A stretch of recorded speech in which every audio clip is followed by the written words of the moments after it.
जो हमें मिला है वो एटम बॉम्ब है, मतलब एटम बॉम्ब है, फटेगा तो आप इलेक्शन कमीशन आपको दिखेगा नहीं हिंदुस्तान में। इनका काम ही फटना है और कोई काम ही नहीं है। लोकतंत्र में विश्वास ही नहीं करते हैं, तभी ये ऐसी बातें।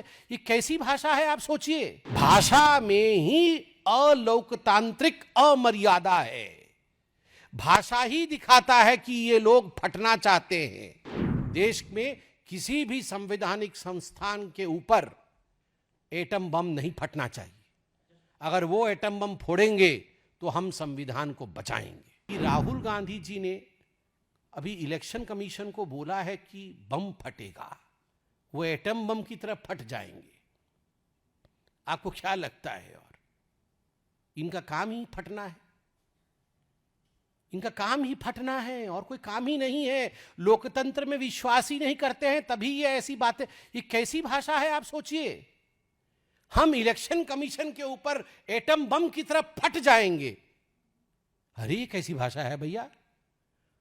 इसको आप बहुत अच्छे, ठीक है, मतभेद है, आप बोलिए। हम इलेक्शन कमीशन को लेकर सुप्रीम कोर्ट तक जाएंगे। हम इलेक्शन कमीशन के विरोध में प्रदर्शन करेंगे लोकतांत्रिक तरीके से, मगर एटम बम की तरफ फट जाएंगे।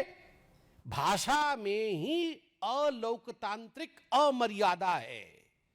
भाषा ही दिखाता है कि ये लोग फटना चाहते हैं, बम की तरह फटना चाहते हैं। वो फटे, हम बुझाएंगे। हम लोकतंत्र और संविधान में विश्वास करने वाले लोग हैं। देश में किसी भी संवैधानिक संस्थान के ऊपर एटम बम नहीं फटना चाहिए। अगर वो एटम बम फोड़ेंगे तो हम संविधान को बचाएंगे।